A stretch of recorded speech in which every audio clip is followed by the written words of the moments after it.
Assalamualaikum warahmatullahi wabarakatuh. Perkenalkan, Waalaikumsalam. di sini saya Dara dari mahasiswa Ilmu Tanah Fakultas Pertanian UNS tahun 2012.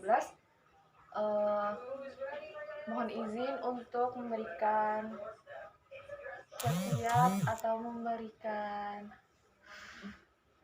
suatu penyuluhan untuk mengenai penanaman tanaman sayur di kolam warga. Sebelumnya, ini dengan Mbak siapa? Mbak Dia, Mbak. Oh, oke. Oke, Mbak Dia, sebelumnya saya tanya dulu, kalau di rumah sudah ada kolam ikan atau bagaimana? Ada di sebelah samping situ ada kolam ikan nila sama gurame tapi nggak gede. Oh, oke. Apakah sudah dimanfaatkan, mencoba untuk dimanfaatkan menanam tanaman atau mungkin Belum. Cuma bibitnya aja, bibit ikan aja. Nah, di sini saya mungkin akan membantu untuk memberikan beberapa tips atau cara untuk memaksimalkan dari adanya kolam di rumah Mbak. Oh gitu.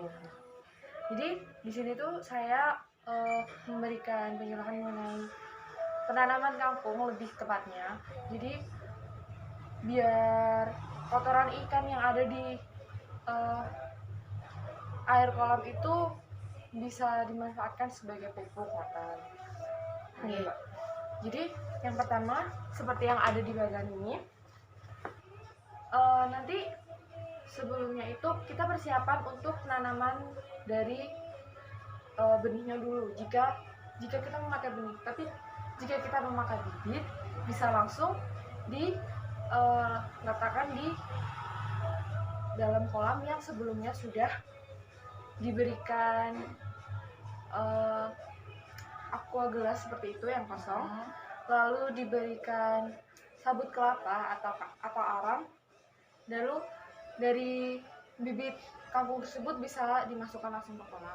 Lah itu ditaruh mana, Mbak? Aquanya itu cuma ditaruh di atasnya apa terus nanti dikasih pelam kawat atau gimana? Jadi kalau untuk dari aqua gelas itu sendiri nanti bisa ditaruh di tepi kolamnya sendiri, Bu. Jadi biasanya di leher aqua gelasnya itu diberikan kawat, lalu ditempel di bagian kolam yang tepi gitu, jadi nempel sama tepinya gitu. Oh, dipaku ya, Mbak? Berarti ya, Mbak? Dan tidak semua bagian aqua gelasnya itu tercelup ke dalam gitu. Batasnya berapa senti, atau misalnya yang boleh kena air tuh cuma seberapanya gitu?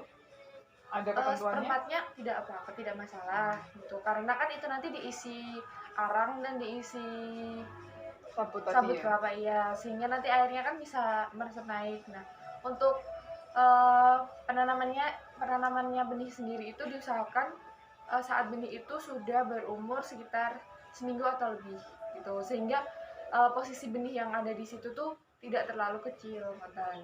Oh, berarti di itu dulu dijadiin, ada tunas daun-daunnya dulu baru masuk situ. Jadi sebelum kita dimasukkan ke kolam itu, nanti kita menanam dulu tapi di plastik-plastik yang kecil itu, Bu, plastik es Matan.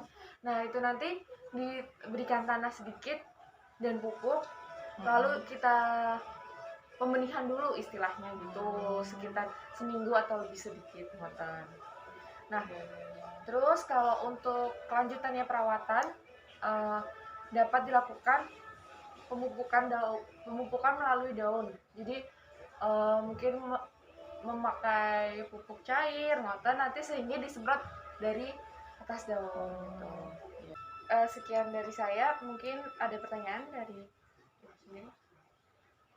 Kalau untuk pupuknya sendiri, kan kalau ibu rumah tangga kan nggak tahu ya, Mbak, pupuknya pupuk apa, bisa dikasih tahu apa yang disemprot, apa misalnya pupuknya ya sama aja kayak yang ditanam di tanah atau gimana? Jadi kita bisa menggunakan pakai NPK ngoten, Bu, biasanya. Belinya di toko-toko tanaman gitu. Toko saprotan.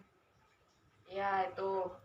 Jadi terus ada pakai pupuk ZA ngoten juga bisa gitu. Jadi nanti pupuknya itu dilarutin air. Iya, bisa. Jika dalam bentuk padat itu bisa dilarutkan air, atau bisa membeli dalam bentuk pupuk cair secara langsung.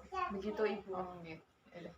Itu aja sih Mbak yang mau jadi pertanyaan. Terima kasih untuk Oke. perhatiannya. Sekian dari saya. Wassalamualaikum warahmatullahi wabarakatuh.